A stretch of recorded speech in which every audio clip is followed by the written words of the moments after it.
Hello students, today we study about the third chapter Plant Kingdom. In the previous chapter, we looked at the broad classification mechanism under the system proposed by Whittaker. इससे पहले chapters में हम Whittaker के द्वारा दिए गए classification के विषय में स्टडी कर कर आए हैं, जहां उसने सभी जीवों को 5 किंगडम में क्लासिफाई किया, जिनके नाम हैं kingdom Monera, kingdom protista, kingdom fungi, kingdom animalia and kingdom plenty. In this chapter, we will study in detail with further classification within the kingdom plenty, popularly known as plant kingdom. और इस chapter में हम plant kingdom के विषय में detail में study करेंगे. We must stress here that our understanding of the plant kingdom has changed over time.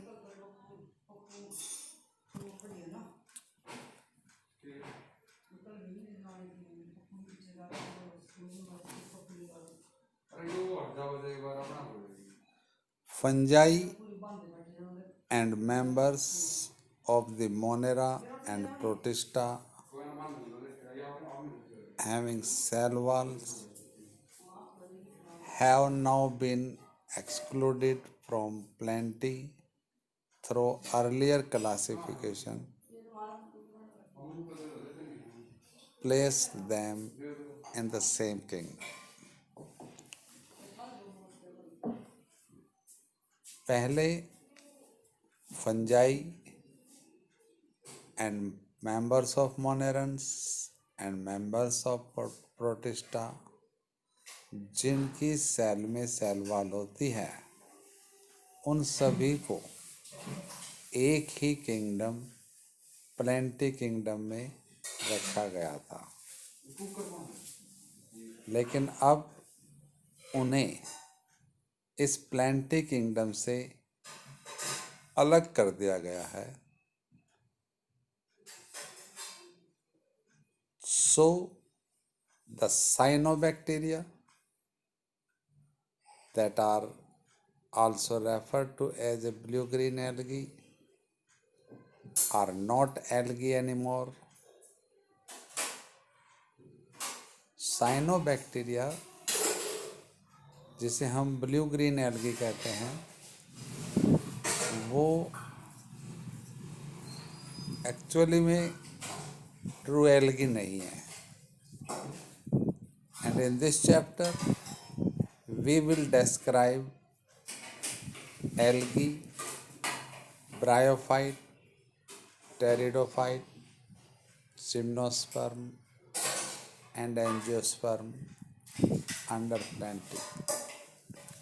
और इस चैप्टर में हम प्लेंटी किंगडम के अंतर्गत algae, bryophyte, pteridophyte, gymnosperm and angiosperm का अध्ययन करेंगे.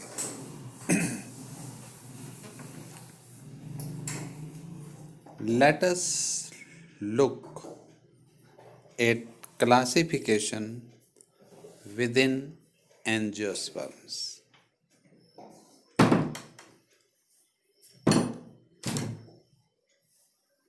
अब हम एंजियोस्पर्म के अंदर क्लासिफिकेशन पर नजर डालते हैं to understand some of the concerns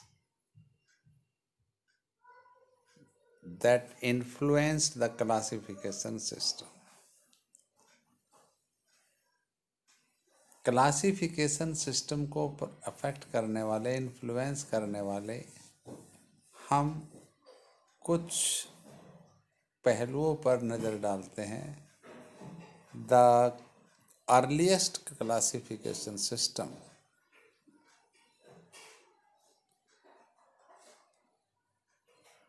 used only gross superficial morphological characters such as habit, color, number and shape of leaves। कि जो पहले के क्लासिफिकेशन सिस्टम थे उन्होंने केवल कुछ सुपरफिशियल मॉर्फोलॉजिकल कैरेक्टर्स को ही आधार माना, जैसे उसकी हैबिट क्या है, colour, number and shape of the leaves, कितनी पत्तियां हैं, कैसी शेप है पत्तियों की, इनको आधार मानकर जो भी पहले क्लासिफिकेशन थे वो किए। They were based mainly on vegetative characters or on the androecium structure, यानी कि ये या तो उनके वेजिटेटिव कैरेक्टर्स पर आधारित थे या फिर एंड्रोसियम स्ट्रक्चर, जैसा कि लिनियस ने अपने क्लासिफिकेशन सिस्टम में आधार माना कि किसी फ्लावर में स्टेमन्स की संख्या कितनी होती है, उसको बेस मानकर क्लासिफाई किया। सच सिस्टम्स वर आर्टिफिशियल, और ये सिस्टम आर्टिफिशियल क्लासिफिकेशन सिस्टम कहलाए। They separated the closely related species since they were based on a few characteristics, और वे उन क्लोजली रिलेटेड स्पीसीज को भी अलग अलग कर देते थे केवल कुछ कैरेक्टरिस्टिक्स के बेस पर ही। Also the artificial system gave the equal weightage to the vegetative and sexual characteristics. This is not acceptable since we know that the vegetative characters are more easily affected by the environment। और जैसा कि artificial system of classification ने इतनी weightage तो vegetative characters को ली और उतनी ही sexual characteristics को, जबकि हम ये मानते हैं, देखते हैं कि वेजिटेटिव कैरेक्टर्स वो एनवायरनमेंट के इफ़ेक्ट से चेंज हो जाते हैं, अर्थात vegetative characteristics are more easily affected by the environmental factors.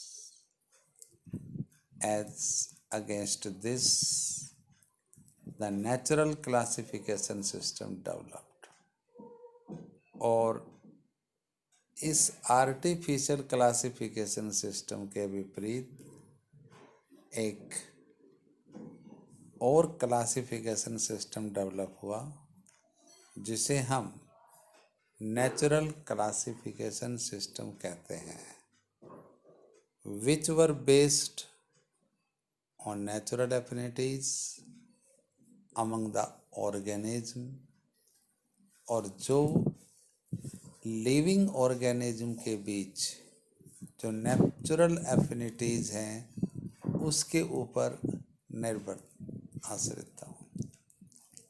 And consider not only the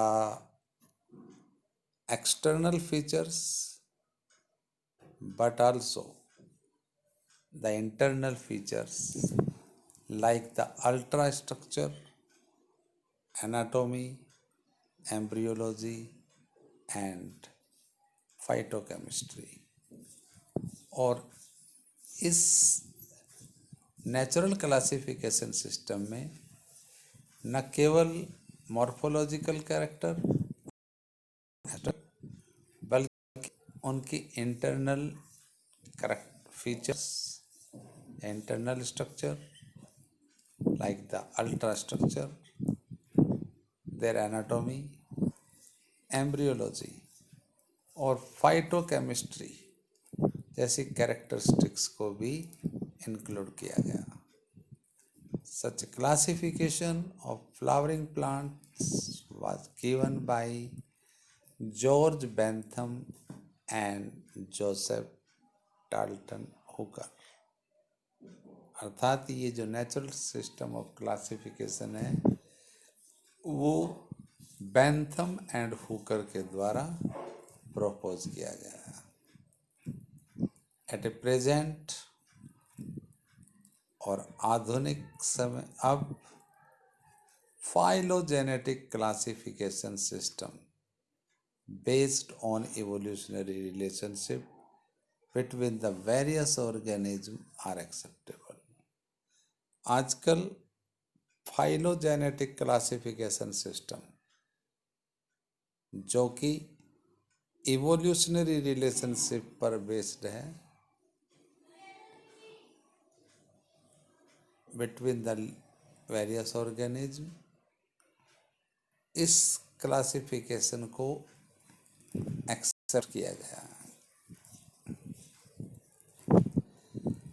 This assumes that organisms belonging to the same taxa have a common ancestor, और ये मानती है कि जो ऑर्गेनिज्म है जो एक ही टैक्सा में है उन सभी के एंसेस्टर कॉमन है। We now use information from many other sources to help resolve difficulties in classification। और दूसरे बहुत सोर्सेज से भी जो इन्फॉर्मेशन हमें प्राप्त होती है उन्हें हम क्लासिफिकेशन में आने वाली डिफ़िकल्टीज़ को दूर करने में प्रयोग करते हैं। These become more important when there is no supporting fossil evidence। और ये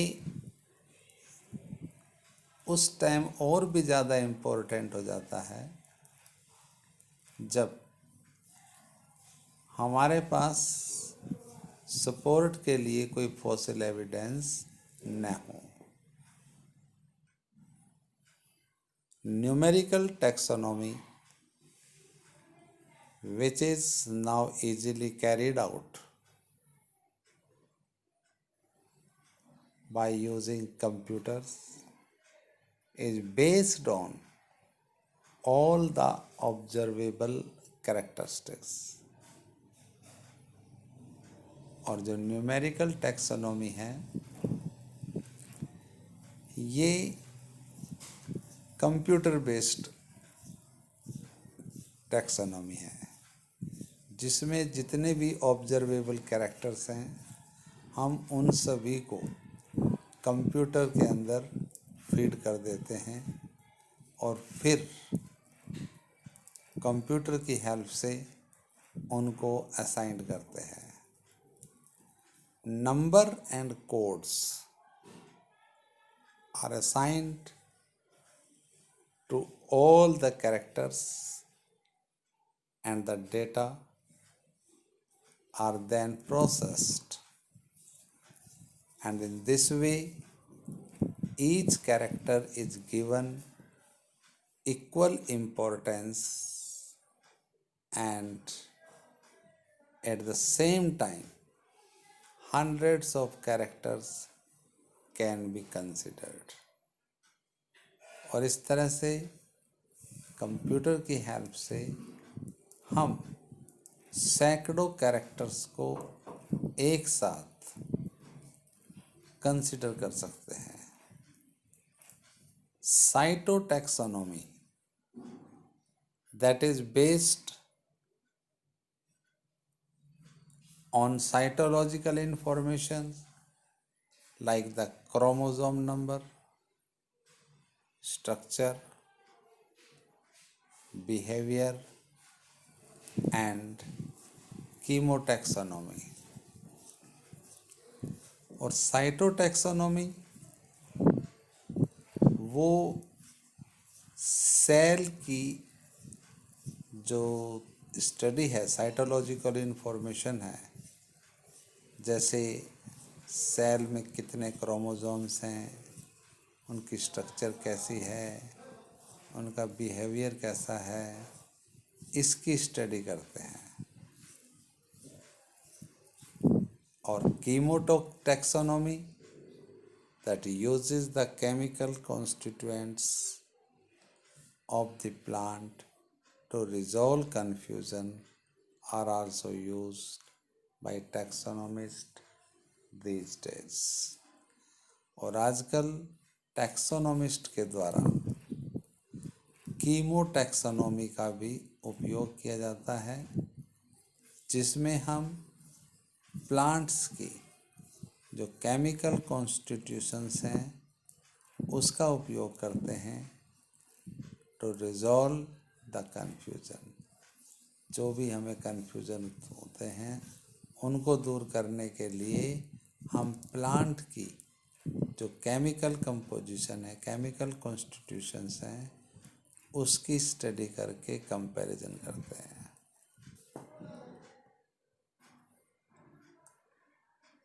Now we study about the algae. Algae are chlorophyll bearing simple thalloid, autotrophic and largely aquatic organism।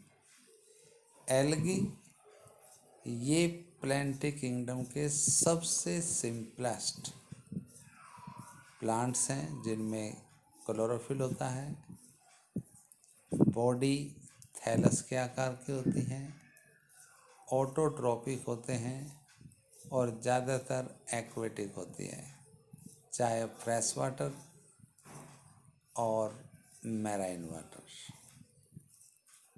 They occur in variety of other habitats. ये कुछ दूसरी habitat में भी पाए जाते हैं, जैसे moist stones, soils and wood. Some of them also occur in association with fungi and animals। और कुछ एल्गी दूसरी फंजाई के साथ या एनिमल के साथ एसोसिएशन करके भी पाई जाती हैं, रहती हैं। जैसे लाइकेन में फंजाई के साथ या स्लॉथ बियर के बालों में कुछ एल्गी लगी होती है। The form and size of algae is highly variable. Algae का साइज कैसा है, उसकी फॉर्म क्या है, ये एक दूसरे से बहुत ज़्यादा भिन्न है, वेरिएबल है।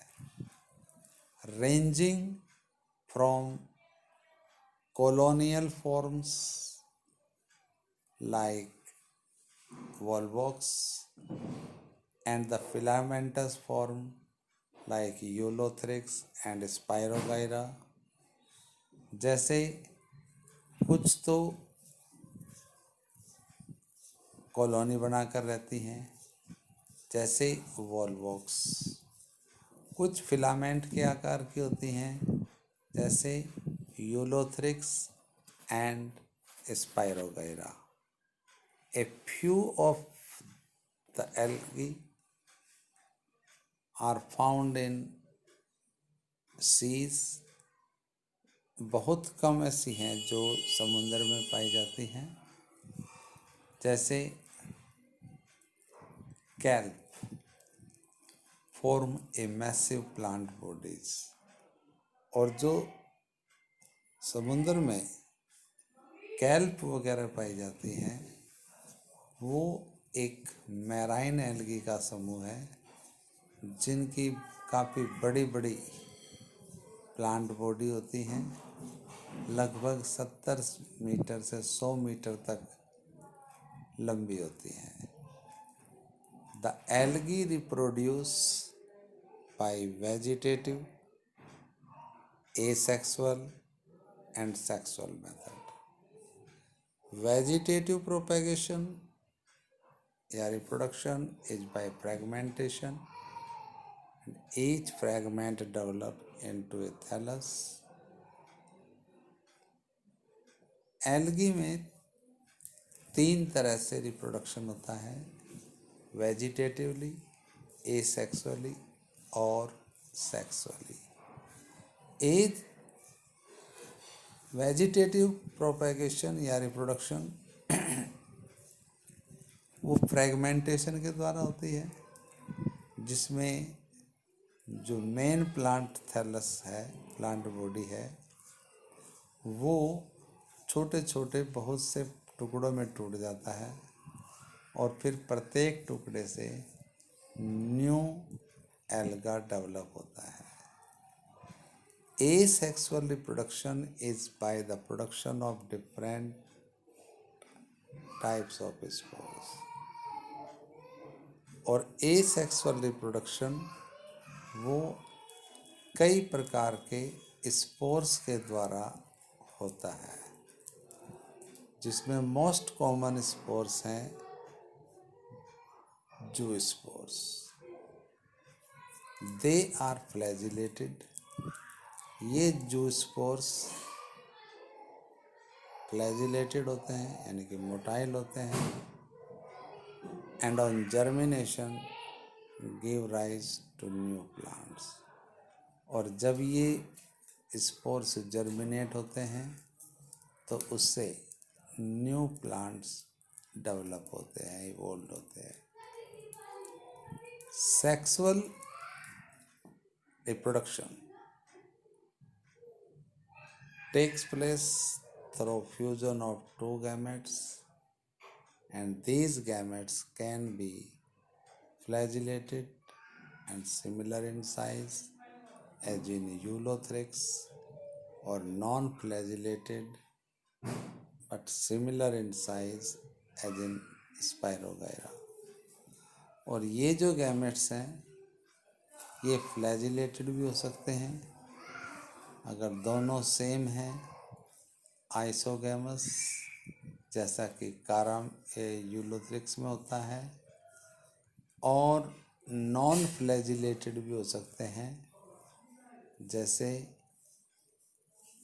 स्पायरोगायरा में। सच reproduction is called as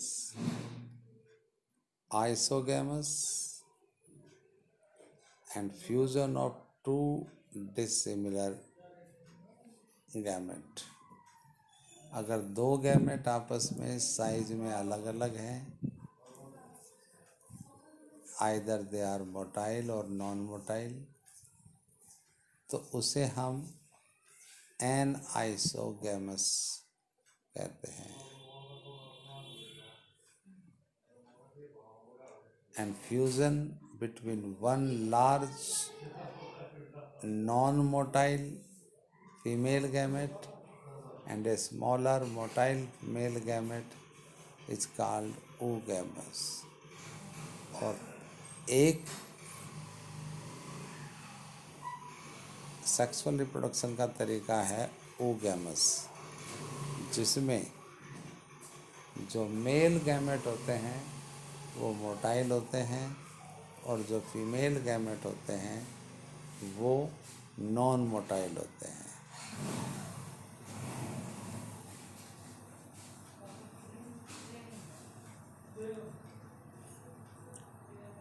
algae are useful to man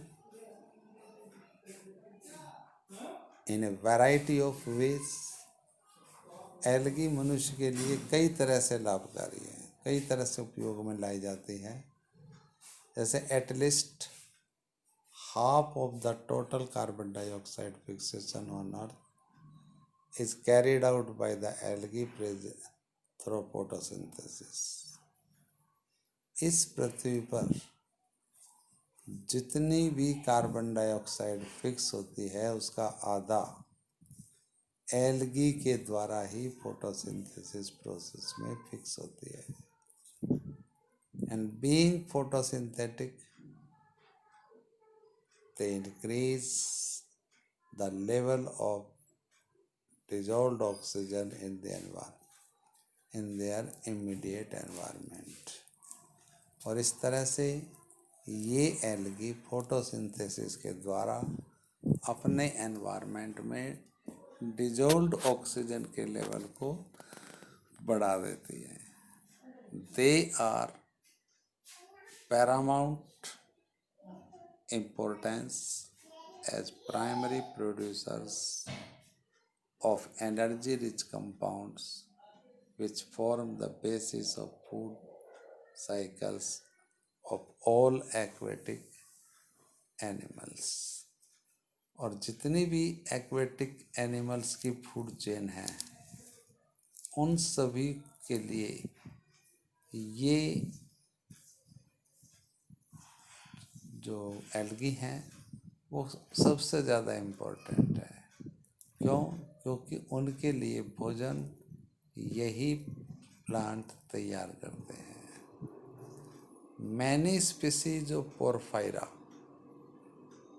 laminaria and Sargassum are among the 70 species of marine algae used as food.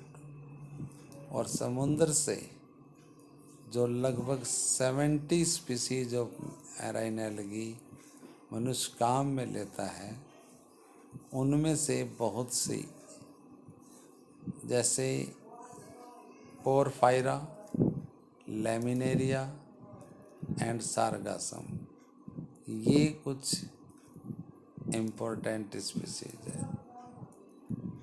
Certain marine brown algae and red algae produces a large amount of hydrocolloids, water holding substances like the algin and carrageen। और कुछ brown algae जो water holding substance यानी कि hydrocolloids उत्पन्न करते हैं like the algin and non algin जो कि कमर्शियली यूज किए जाते हैं। Agar one of the commercial products obtained from Gelidium and Gracilaria are used to grow microbes and in preparation of ice creams and jellies।